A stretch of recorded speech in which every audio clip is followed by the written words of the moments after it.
Pizzas are fantastic and they work so well with Tabasco.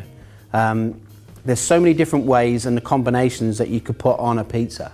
From adding it to the cheese that goes onto the topping, you could marinate your toppings in Tabasco, whether it be our sauces or our dried ingredients. We've been working with manufacturers to make bacon, pepperoni, for instance, really nice things to put on a pizza.